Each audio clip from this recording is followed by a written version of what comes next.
السلام علیکم. وعلیکم السلام. کیسے ہیں آپ لوگ؟ آج ہم پڑھیں گے غزل. غزل کسے کہتے ہیں؟ غزل کے معنی ہے عورتوں سے گفتگو کرنا، ان کے حسن و جمال کی تعریف کرنا. مطلب ان کی ہم لوگ جو تعریف کرتے ہیں کہ وہ اس کے حد و حال کیسے ہیں، اس طرح کی چیز کو غزل میں لے کے آ جاتا ہے. کسی کی تعریف ہو تو صرف جیسے نظم میں ہم نے پڑھا تھا کہ نظم کسی کی اولیاء کی آ جاتی ہیں، اس میں پھر وہ اللہ تعالیٰ کی تعریف آ جاتی ہے، نبی پاک صلی اللہ علیہ وآلہ وسلم کی تعریف آ جاتی ہے. ایسے ہی غزل ہے، اس میں بھی تعریف و تصریف ہے، لیکن یہاں پر جینڈر چینج کیا گیا ہے. یہاں پر فیمیل ورژن کی بات کی گئی ہے کہ اس کے مطلب حسن و جمال کو انہینس کیا جاتا ہے. اگر لفظی معنی میں دیکھا جائے تو شکار کے وقت جب ہرن کے منہ سے دردناک جو آواز نکلتی ہے اسے بھی غزل کہتے ہیں. ٹھیک ہے، اگر ہم کہیں غزل کسے کہتے ہیں تو وہ جو شکار کے وقت کراہتا ہے نا جانور، تو جو ہرن جو آواز اپنے منہ سے نکالتا ہے اسے بھی غزل کہتے ہیں. کلیئر؟ ٹھیک ہے، اب ہم پڑھیں گے. یہ غزل کے اشعار آتے ہیں 3 اس میں پیپر میں، تو وہ ہم نے 2 کرنے ہوتے ہیں. تو ہر شعر 2 نمبر کا ہوتا ہے، اس لیے اس کو آپ لوگوں نے بریفلی ایکسپلین کرنا ہوتا ہے کہ کیا کہہ رہا ہے. اسٹارٹ پہ آپ لوگ اسے لکھیں گے، حوالہ متن دیں گے، اس میں غزل کا نام نہیں لکھنا، صرف شاعر کا نام لکھنا ہے کہ غزل کو کس نے لکھا ہوا ہے، کیونکہ غزل کا نام نہیں ہوتا. شاعر کا نام لکھیں گے آپ کہ کس نے اس کو لکھا ہوا ہے. جیسے یہ پہلی غزل ہمارے پاس ہے، فقیرانہ آئے صدا کر چلے، اس کو لکھا ہے میر تقی میر نے. آپ لوگ یہاں پر شاعر کا نام دے کر اس کے آگے لکھیں گے میر تقی میر. کلیئر؟ اس کے بعد آپ لوگ لکھیں گے حال لغت. حال لغت میں آتا ہے کہ مشکل الفاظ کے معنی لکھنے ہیں، کہ جو مشکل الفاظ لگ رہے ہیں اس کے آپ لوگ معنی لکھیں. وہ خود ہی پتہ چل رہا ہوتا ہے نا کہ کون سے ذرا تھوڑے سے ڈیفیکلٹ ورڈز ہیں جو آپ لوگوں نے بریف کرنے ہیں. ٹھیک ہے، اس کے بعد آپ لوگ مفہوم لکھتے ہیں کہ جو شعر ہے اس کو اگر سمپل سینٹینس میں سادہ جملے میں لکھا جائے تو وہ کیسے لکھیں گے آپ لوگ، وہ مفہوم میں لکھیں گے. پھر تشریح میں آتا ہے کہ جو شعر میں چیز پوچھی گئی ہے اس کو آپ لوگوں نے بریفلی ایکسپلین کرنا ہے، اس کو کنسائز نہیں کرنا، اس کو لمبا کر کے تقریباً 1.5 پونے 2 پیج تک پہنچ جائے. ٹھیک ہے، اور اس میں جو مین چیز ہوتی ہے وہ یہ ہے کہ آپ نے حوالہ جات لکھنے ہوتے ہیں. حوالہ جات میں اشعار آ جاتے ہیں جو اس کے ریلیٹڈ ہوتے ہیں، قرآنی آیات آ جاتی ہیں اور احادیث، اور اس میں کچھ کوٹیشن بھی آ جاتی ہیں، کسی کے ورڈز، کسی کی سینگ، کسی نے مطلب جیسے کوئی فلاسفر ہیں، کوئی مفکر ہیں، انہوں نے کچھ کہا ہو تو اس کو آپ لوگ کوٹ ورڈز میں لکھ سکتے ہیں. کلیئر؟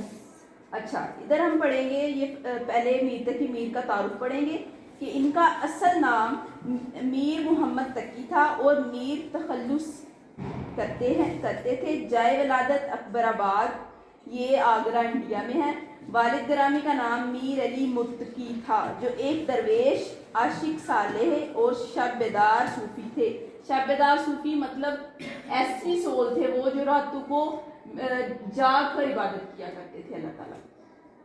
اگرچہ والد کا یہ سایہ اس وقت ہی سر سے اٹھ گیا جب میر کی عمر فقط 11 سال تھی. مطلب آپ لوگ کہہ سکتے ہیں کہ ابھی وہ ٹین ایجر تھے کہ تبھی ان کے والد کی ڈیتھ ہو گئی.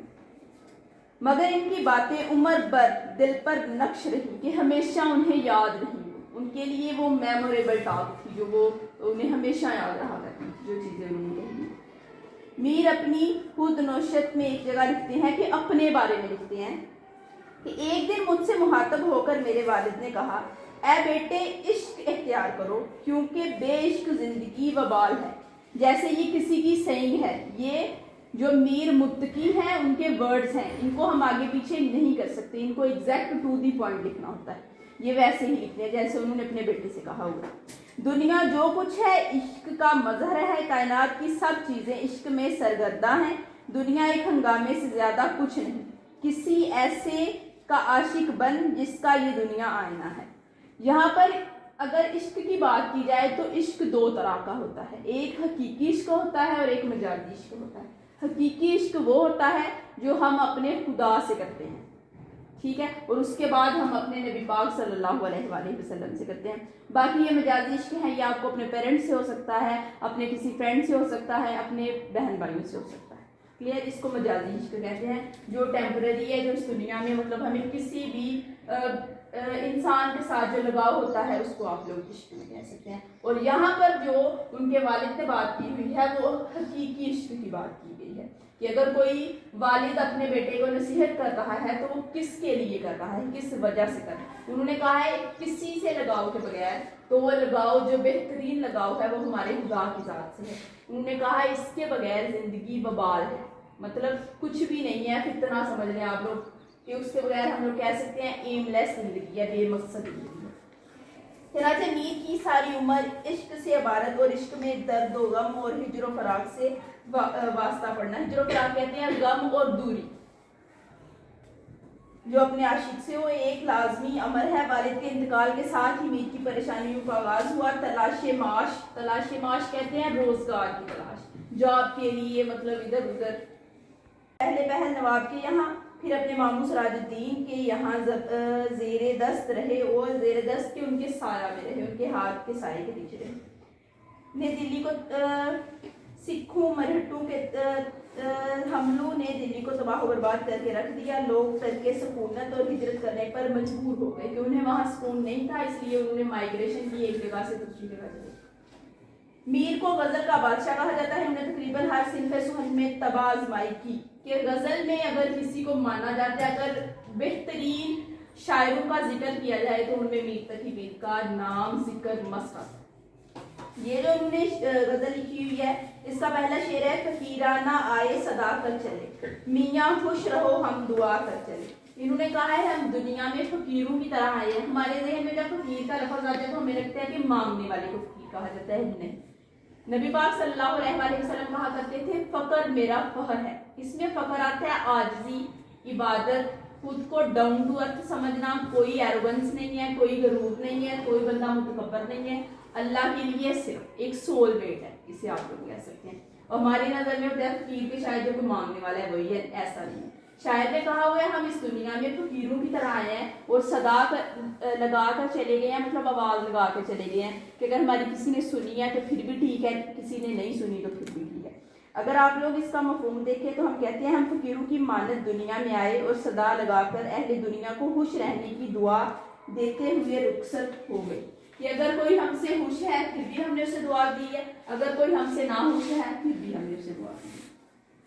لیکن اگر آپ لوگ اس میں حوالہ جات ایڈ کریں تو یہاں پر ہم دیکھیں غزل ضروری نہیں یہاں پر کسی عورت کی ہی تعریف ہو رہی ہے. یہاں پر ہم صرف ابھی دنیا کو ڈسکس کر رہے ہیں, شاعر نے دنیا کو ہی ڈسکس کیا ہوا ہے کہ کیسے ہم اگر اپنے سراؤنڈنگ میں دیکھیں تو کیسے لوگوں کو ہم نے اپنی طرف اٹریکٹ کیا ہے, ان کی اچھی بری ساری باتوں کو ہم نے ڈائجسٹ کیا. اگر وہ جیسا بھی کہہ رہے ہیں تو ہم نے انہیں دعا ہی دی ہے.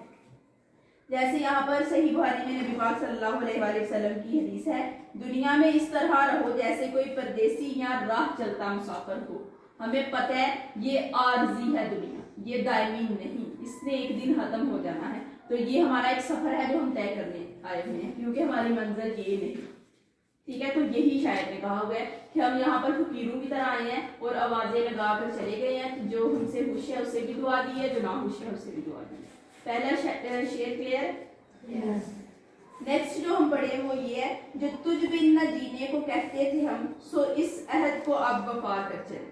شاعر نے یہ جو نظم ہے یہ اپنے دوست کے لیے لکھی ہوئی ہے جسے وہ اپنا محبوب بھی کہتا ہے. محبوب اسے کہا جاتا ہے جس سے آپ بے پناہ محبت کرتے ہیں. وہ محبوب آپ کے پیرنٹس ہو سکتے ہیں, آپ کے بہن بھائی ہو سکتے ہیں. یہاں پر شاعر نے یہ اپنے دوست کے لیے لکھی ہوئی ہے. جیسے یہاں پر اگر ہم کہیں عہد کسے کہتے ہیں, وعدے کو, جینا, زندہ رہنا, تجھ بھی تمہارے بغیر. یہاں پر شاعر سے کہتے ہیں کہ ہم کہا کرتے تھے کہ ہم تمہارے بغیر نہیں جی سکتے, تو اب ہم اس وعدے کو پورا کر کے دکھائیں گے کہ ہم تمہارے بغیر نہیں جی سکتے. کیونکہ وہ کہتے ہیں کہ مجھے لگتا تھا شاید میں تمہارے بغیر جی لوں گا, لیکن مجھے لگتا ہے تمہارے بغیر ایک سانس لینا بھی میرے لیے محال ہے.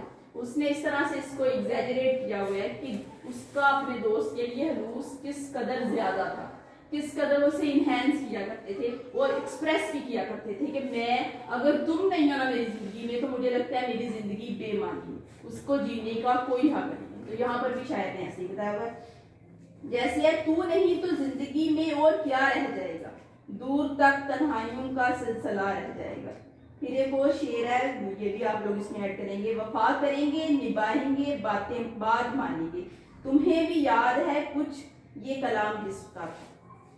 نیکسٹ ہے شفا اپنی تقدیر ہی میں نہ تھی کہ مقدور تک تو دعا لے کر چلے. یہاں پر ہے ہمارے نصیب میں ہی شفا نہیں، ورنہ ہم تو جہاں تک ہو سکا اپنے دکھ دور کرنے کے لیے دعا کرتے. وہ کہتے ہیں کہ مجھے لگتا ہے کہ میرے نصیب میں جو بیماری لگی ہے نا مجھے، وہ بیماری ہجر کی کہہ سکتے ہیں، وہ خراب کی کہہ سکتے ہیں کہ اسے دکھ ہے یا دوری ہے. بیماری وہی نہیں ہوتی کہ آپ لوگوں کو کوئی فزیکل ہی النس ہو، مینٹلی ہو سکتی ہے، ویسے کوئی ایسی ہو سکتی ہے جو نظر نہیں آتی لیکن آپ لوگ اسے فیل کر سکتے ہیں. یہاں پر شاید نے اپنے محبوب سے دوری کو بیماری کہا ہوا ہے کہ یہ اس طرح کی لا علاج بیماری ہے کہ میں نے اس کے لیے بڑی دعائیں کی ہیں، بڑی دعا لی ہے، لیکن مجھے اس کا کوئی افاقہ نہیں نظر آتا.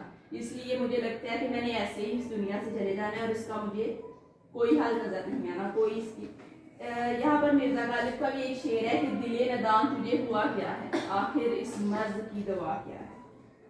یہاں پر ایک ہے مرض بڑھتا گیا جوں جوں دوا کی، کیونکہ یہ جو فراق کا مرض ہوتا ہے اس میں کوئی میڈیسن نہیں ہوتی. اس میں کیا میڈیسن ہو سکتی ہے؟ وہ اسی طرح ختم ہو سکتی ہے اگر کوئی جس سے آپ لوگ دور ہیں وہ آپ لوگوں سے ملتے ہیں. صرف ایک میٹ اپ ہے جو اس چیز کو مطلب کور کر سکتا ہے، اس کا سلوشن ہے، ادروائز اس کا کوئی سلوشن نہیں ہے، کیونکہ یہ کوئی فزیکل النس سکنس نہیں جو ختم کی جا سکتی.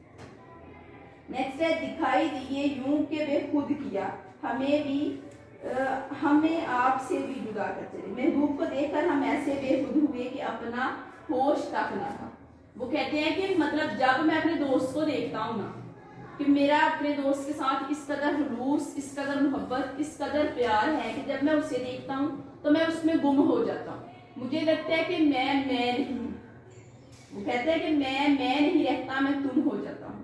یہ اگر استاد نصرت فتح علی خان کی قوالی دیکھی جائے تو وہ کہتے ہیں کہ وہ اللہ تعالیٰ کے لیے کہتے ہیں نا کہ تمہارے ہوتے ہوئے اگر میں ہوں نا تو میں تمہارا مجرم ہوں.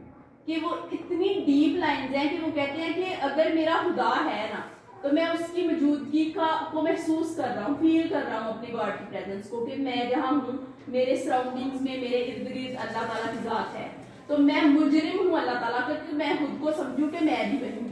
وہ کہتا ہے میں اتنا بدہوش ہوتا ہوں، اتنا میں بے ہوش ہوتا ہوں کہ مجھے پتہ ہی نہیں ہوتا کہ جب میں اللہ تعالیٰ کی پریزنس کو فیل کر رہا ہوں تو مجھے اپنے وجود کا احساس ہی نہیں ہوتا کہ میں ہوں. تو ایسے یہاں پر بھی شاید میر تقی میر نے اپنے دوست کے لیے یہی کہا ہوا ہے کہ جب تو ہے نا تو میں مجھے خود کی ہوش ہی نہیں رہتی. مجھے لگتا ہے کہ میں یہاں پر خود بڑی آرزو تھی ملاقات کی. مجھے جب سے تیری خبر ہوئی نہیں اپنی کچھ بھی خبر ہے نہیں، تو ہے ایسا مجھ میں بسا ہوا کہ تجھی کو پاؤں نہ جا بتا. اس طرح کے آپ لوگوں نے حوالہ جات ایسے ایڈ کرتے ہیں کہ وہ اس کے ریلیٹڈ ہو، یہ نہیں ہے کہ اس میں کوئی اور آپ لوگ حوالہ جات ایڈ کرنے. ٹھیک ہے، یہ والے اشعار ہیں، اس کو آپ لوگوں نے کل پریپیئر کرتے ہیں. Any question? میں نے بتایا کتنی طرح کا عشق ہوتا ہے. جی کتنی طرح کا عشق میں نے بتایا؟ 2 طرح کا، حقیقی عشق اور مجازی عشق. حقیقی عشق کس کے لیے ہوتا ہے؟ حقیقی عشق اللہ تعالیٰ کے لیے ہوتا ہے. اور مجازی عشق کسی دوست کے لیے، اللہ جو ماں باپ کے ساتھ ہیں، جو بہن بھائی کے ساتھ ہیں. ٹھیک ہے. اور کوئی ایسا عشق جو کہیں بھی آ کے کسی موڑ پہ ختم ہو جائے، اور کوئی ایسا جو کبھی ختم ہونے والا نہیں.